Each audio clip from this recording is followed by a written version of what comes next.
No sé ni por dónde empezar. Supongo que decir que tengo 47 años y he estado casado durante 23 con Laura es el punto de partida más justo. A estas alturas de la vida, uno cree que ya lo ha visto todo, que las sorpresas son para los jóvenes, para los que recién empiezan a armar su mundo. Pero me equivoqué. Hace unos meses, una de esas sorpresas me golpeó de frente y fue del tipo que nadie quiere recibir. Yo no soy de andar espiando, nunca lo fui. Siempre creí que la confianza era la base de todo. Laura y yo habíamos tenido una vida normal, trabajo, hijos, rutinas, algunas discusiones tontas, risas intercaladas con silencios cómodos. Nada que te hiciera pensar que detrás de todo eso había una grieta tan grande que, cuando se abriera, me tragaría entero. La primera señal no vino de mí. Vino de Samuel, un amigo de años. Él es de esos tipos que no se callan lo que ven, aunque les incomode. Una tarde, con una cerveza en la mano y sin rodeos, me dijo. Vi a Laura en un café con un hombre. Muy cerca. No parecía una reunión de trabajo. Yo lo miré, medio incrédulo. ¿Laura? La misma mujer que siempre llegaba a casa cansada del trabajo, que se quejaba de que no tenía tiempo ni para sí misma. La descarté de inmediato. Le dije que seguramente era un malentendido, que ella tenía compañeros de oficina con los que a veces se reunía. Samuel no insistió, pero esa noche me costó dormir. Y aquí es donde empieza la parte en la que ya no fui el mismo. Algo se encendió en mí, una sospecha que no quería tener. Por primera vez en mi vida, miré el celular de Laura. Y no fue como en las películas donde inmediatamente saltan las pruebas, nada. Solo chats de trabajo, grupos familiares, mensajes rutinarios.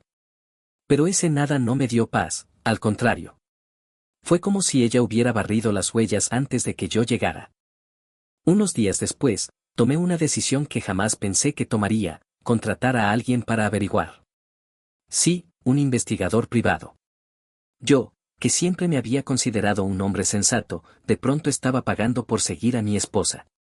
Y fue ahí cuando la verdad empezó a rasgarse frente a mí. El investigador me mostró fotos. Laura, mi esposa, besándose con un hombre en la puerta de un hotel barato de las afueras de la ciudad. En otra, entrando tomada de la mano con él. El tipo se llamaba Ernesto, un compañero de trabajo, divorciado. No había lugar a dudas, no había espacio para excusas. No voy a mentir, sentí que me vaciaban por dentro. No hubo gritos, ni rabia explosiva. Solo un silencio pesado que me fue cayendo encima como plomo. Esa noche, sentado solo en el comedor, repasé nuestra vida juntos. Cada aniversario, cada comida familiar, cada plan a futuro. Todo atravesado ahora por un hilo invisible de engaño. Podría haberla enfrentado ahí mismo. Podría haber hecho un escándalo, pero algo en mí se negó. No sé si fue la edad, la experiencia, o simplemente el cansancio de tantos años vividos, pero decidí guardar silencio. Un silencio consciente. Un silencio que me daba tiempo. Y en ese tiempo, nació el plan. No un plan de venganza escandalosa, sino algo más íntimo, más duro, revelarle que lo sabía todo frente a quienes más importaban, nuestra propia familia. No quería vergüenza pública en redes sociales ni gritos en medio de una oficina. Quería algo más real, más definitivo. Que la verdad se sentara con nosotros en la mesa de una cena familiar, donde ya no pudiera disfrazarse ni escaparse. Ese fue el momento en que entendí que mi vida no volvería a ser la misma. Y que, tarde o temprano, tendría que ponerle fin a la farsa. Dicen que el silencio puede ser un arma o un castigo, dependiendo de quién lo cargue. En mi caso, fue ambas cosas. Después de ver esas fotos, después de tragarme la certeza de que Laura me había estado engañando durante años, me descubrí jugando un papel que nunca imaginé interpretar, el de un actor en su propia casa. Ella seguía con sus rutinas. Llegaba cansada, hablaba de reuniones interminables, de problemas con informes, y yo asentía en silencio. Antes le creía sin cuestionar. Ahora, cada palabra era una daga disfrazada de excusa. Pero yo no discutía, no gritaba, no reclamaba. Solo sonreía lo justo, respondía lo necesario, como quien camina sobre un puente tambaleante sabiendo que pronto lo hará caer. Me encontré analizando los gestos más pequeños, como se apresuraba a dejar el celular boca abajo sobre la mesa, cómo sonreía mientras respondía mensajes en la cocina, cómo se arreglaba más de lo normal para esas reuniones. Yo lo veía todo, y aunque por dentro me consumía, por fuera aparentaba serenidad. Con mis hijos, todo era distinto. Ellos ya son adultos, y cada vez que venían a cenar yo me aseguraba de mantener las aguas tranquilas. No era su culpa, y no pensaba arrastrarlos antes de tiempo a este pantano. Pero al mismo tiempo, en cada risa compartida, en cada conversación, sentía más claro el peso de lo que se venía, esa cena familiar donde la mentira finalmente se desnudaría frente a todos. Empecé a preparar ese escenario con calma. No quería improvisar. Organicé la reunión como si fuera una simple celebración familiar, nada fuera de lo común. Una excusa cualquiera, es bueno que estemos juntos otra vez, hace tiempo que no compartimos los cuatro. Laura aceptó sin sospechas, incluso se mostró animada con la idea. La ironía me atravesó, ella se ilusionaba con una velada que acabaría siendo su propia confesión expuesta. Mientras tanto, las noches eran lo peor. En la cama, sentía su respiración tranquila a mi lado, como si no tuviera peso en la conciencia. Yo, en cambio, me revolvía entre pensamientos que iban desde la tristeza más cruda hasta una extraña sensación de liberación. Porque sí, entre todo el dolor, había una claridad, yo ya no tenía miedo. No me asustaba la soledad, ni el fracaso de este matrimonio. Lo único que me atormentaba era la mentira prolongada. Y entonces lo entendí. No se trataba de venganza, ni de destruirla frente a todos. Se trataba de algo mucho más humano, mostrar, con calma y sin máscaras, que yo lo sabía. Que la verdad había dejado de ser su secreto. Así pasaron las semanas previas, con mi vida en apariencia normal, pero con la mente fija en esa cena. Cada día era una cuenta atrás silenciosa hacia el momento en que el telón caería. Y aunque mi corazón latía con la ansiedad de lo inevitable, en el fondo sabía que mi mayor fuerza sería mantenerme en pie, firme, con la voz serena de quien ya no tiene nada que perder. El día de la cena llegó más rápido de lo que esperaba. Curioso, ¿no? Pasamos semanas esperando ciertas fechas y parecen eternas, pero cuando se trata de enfrentar lo inevitable, el calendario corre como si quisiera empujarnos al abismo sin darnos tiempo a respirar. La casa estaba lista, mantel limpio, copas brillantes, la mesa larga donde tantas veces celebramos cumpleaños y navidades. Todo parecía normal, como si de verdad fuera una simple velada familiar. Pero yo sabía que esa noche no sería igual. No podía serlo. Laura se movía ligera, sonriente, como si el mundo no guardara secretos. Había preparado su plato favorito, cuidó cada detalle. De hecho, la vi arreglándose más de lo usual antes de que llegaran los chicos. Era extraño, verla tan radiante sabiendo lo que yo sabía. Me dolía y al mismo tiempo me confirmaba que estaba listo para soltarlo todo. Cuando mis hijos llegaron, el ambiente se llenó de esa calidez que siempre había caracterizado a nuestro hogar. Risas, conversaciones triviales, chistes sobre cosas cotidianas. Yo los observaba, y por un instante me pregunté si estaba a punto de arruinarlo todo, o de salvarlos de vivir en una mentira más grande que todos nosotros. La cena avanzó entre copas de vino y anécdotas. Laura hablaba, reía, se veía cómoda, casi orgullosa de tener a la familia reunida. Yo, en silencio, jugaba con el tenedor, escuchando sin realmente escuchar. Era como si el ruido de la mesa se apagase a ratos, dejando solo el eco de mi propia respiración y la certeza de que las palabras estaban por salir. En un momento, mi hija me preguntó si estaba bien. Me sonrió con esa mezcla de ternura y sospecha que tienen los hijos cuando notan que algo no encaja. Yo respondí con un sí, solo estoy cansado, pero su mirada me atravesó. Ella sabía que no era solo cansancio. Tomé un sorbo de vino y miré a Laura. Allí estaba, al otro lado de la mesa, disfrutando la velada como si nada. Y sentí una oleada de calma inesperada. No era rabia lo que hervía en mí, sino algo mucho más profundo, resignación y, de alguna forma, compasión. La mesa estaba servida, la familia reunida, y yo con la verdad en la punta de la lengua. No había marcha atrás. Esa noche iba a ser recordada, no por la comida ni por las risas, sino por el instante en que el silencio dejó de ser mi refugio para convertirse en mi arma más poderosa. No sabría explicar el instante exacto en que lo decidí. Tal vez fue cuando vi a mi hijo sirviéndose otra copa de vino sin preocuparse de nada, o cuando escuché a mi hija reírse a carcajadas con su madre, como si el mundo fuera perfecto. Fue ahí cuando entendí que ya no podía seguir sosteniendo esa farsa.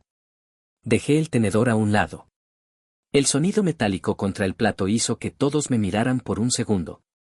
Yo no hablé de inmediato, dejé que ese pequeño silencio se alargara lo suficiente para que el aire se cargara de una tensión invisible. Respiré hondo. Quiero decir algo, dije con la voz grave, cansada, esa que sale cuando ya no tienes nada que ocultar ni que perder. Laura me miró extrañada, los chicos también. Era una cena familiar, ¿qué tan serio podía ser lo que iba a decir? Esta noche no los reuní solo para comer juntos, sino porque necesito que las cosas estén claras en esta casa. Tragué saliva, aunque la garganta me ardía. Laura me ha estado engañando desde hace años con un hombre de su trabajo. El golpe fue seco, como si hubiera lanzado un ladrillo en medio de la mesa. Mis hijos quedaron congelados, las copas a medio camino, los ojos abiertos de par en par. Laura, en cambio, palideció. Intentó sonreír nerviosa, buscó mi mirada como pidiéndome que no siguiera, que me callara. Pero yo no estaba dispuesto. Sé todo, continué. Sé su nombre, sé los lugares, tengo las pruebas. No estoy inventando nada. Y ya no me importa cuánto lo niegues, Laura. Yo lo sé. Ella intentó reaccionar. ¿Qué estás diciendo? ¿Qué pruebas? Eso no es verdad. Yo asentí despacio, con un cansancio que me salía de los huesos. Siempre pensé que, si este día llegaba, yo estaría furioso, que gritaría, que rompería todo. Pero no. Lo único que siento ahora es cansancio. Cansancio de las mentiras, de mirar a la persona que compartió mi vida durante más de 20 años y darme cuenta de que nunca le importó la verdad. La mesa estaba muda. Mis hijos no decían nada, pero sus miradas lo decían todo, incredulidad, dolor, una rabia contenida que no sabían a quién dirigir. Laura bajó la mirada. No lloró. No dijo más. Su silencio fue la confesión más fuerte de todas. Yo me levanté despacio, dejé la servilleta a un lado y añadí. No se preocupen por mí. Estaré bien. Esto termina aquí, y esta será la última cena en la que juguemos a ser una familia unida mientras en el fondo todo está roto. El silencio que siguió fue tan pesado que hasta el tic-tac del reloj de la pared parecía gritar. Y en ese instante, aunque el dolor seguía ahí, supe que había recuperado algo que ella me había robado en silencio durante años, mi paz. No recuerdo haber escuchado jamás un silencio tan pesado como el que se quedó flotando en esa mesa. Ni en un funeral. Ni en una discusión. Fue un silencio que cortaba, que ahogaba, que revelaba más que cualquier palabra. Mi hijo fue el primero en reaccionar. Dejó la copa en la mesa con un golpe seco y me miró con los ojos llenos de una furia contenida. No hacia mí, sino hacia su madre. ¿Es cierto? Le preguntó, casi sin voz. Laura no respondió. Intentó abrir la boca, pero lo único que salió fue un sollozo ahogado. Esa falta de respuesta fue la confirmación que todos necesitábamos. Mi hija, en cambio, no dijo nada. Se levantó, caminó hacia mí y me abrazó fuerte. Sentí sus lágrimas en mi hombro y, por primera vez en mucho tiempo, no me contuve, también lloré. No de rabia, ni siquiera de tristeza, sino de una mezcla rara entre alivio y despedida. Laura seguía en su silla, con la mirada clavada en el plato como si pudiera esconderse dentro de él. No la toqué, no la insulté, no le lancé reproches. Todo lo que tenía que decir ya lo había dicho. Y la verdad ya estaba sobre la mesa, desnuda, imposible de ignorar.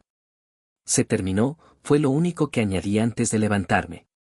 Mi voz sonó tranquila, casi serena, y esa calma fue más dura que cualquier grito. Después de eso, la cena no continuó. Mis hijos recogieron lo justo, Laura se encerró en el cuarto, y yo salí al balcón con una copa de vino que ya no sabía a nada. Miré las luces de la ciudad y pensé en todos los años que había entregado. Me dolía, claro que sí, pero al mismo tiempo había una certeza que me sostenía, había enfrentado la mentira sin miedo, y lo había hecho de la única manera que podía mirarme al espejo después, con dignidad. Esa noche entendí algo que me tomó casi medio siglo aprender: a veces la verdadera fortaleza no está en aguantar, ni en gritar, ni en vengarse. Está en decir la verdad de frente, en el momento justo, y luego soltar. La familia ya no volvería a ser la misma, eso lo sabía. Pero yo tampoco. Y quizás, en esa diferencia, se escondía la posibilidad de empezar de nuevo. Han pasado varias semanas desde aquella cena. Todavía me cuesta describir la mezcla de vacío y alivio que me acompaña cada día. A veces despierto en medio de la madrugada, extiendo la mano hacia el otro lado de la cama y recuerdo que ya no hay nadie. Otras veces, me descubro disfrutando del silencio, agradeciendo que ya no tengo que fingir que todo está bien. Laura se fue a vivir con una amiga unos días después. No hubo discusiones violentas ni escenas dramáticas, solo una maleta arrastrándose por el pasillo y un portazo que cerró más que una puerta. Desde entonces, apenas hemos cruzado palabras, las necesarias para temas prácticos, cuentas, papeles, el proceso legal que inevitablemente vendrá. Mis hijos, bueno, eso fue lo más difícil. Cada uno lo tomó a su manera. Mi hija sigue viniendo a verme, me llama seguido, se preocupa de que no me quede solo. Mi hijo, en cambio, mantiene un resentimiento evidente hacia su madre. No sé cómo va a cicatrizar eso, pero no es mi batalla. Lo único que puedo hacer es estar disponible para escucharlos y no obligarlos a elegir bandos. He aprendido a moverme con una calma distinta. Salgo a caminar más seguido, leo libros que tenía olvidados, incluso retomé la guitarra, esa que llevaba años en un rincón. Es curioso. Cuando el suelo bajo tus pies se rompe, descubres que hay otras formas de sostenerte. A veces me pregunto si debía haber manejado las cosas de otro modo. Si en lugar de revelar la verdad en esa cena, hubiera debido callar y dejar que todo se consumiera en silencio. Pero cada vez que pienso en eso, recuerdo las caras de mis hijos al escucharme. Fue duro, sí, pero al menos ya no viven engañados. Ya no se sientan a una mesa rodeados de mentiras. ¿Y yo? Yo sigo aquí. Herido, cansado, pero en paz. La traición me marcó, claro. Sin embargo, también me enseñó que la dignidad no se negocia. Que incluso en medio del dolor más profundo, se puede elegir hablar con la frente en alto y dejar que la verdad se encargue de hacer el resto. Hoy, mientras escribo esto, no siento odio por Laura. Siento distancia. Ella tomó sus decisiones, yo tomé las mías. Y ahora, por primera vez en mucho tiempo, siento que me pertenecen los días que vienen. Y tal vez, solo tal vez, ahí empieza de verdad mi libertad.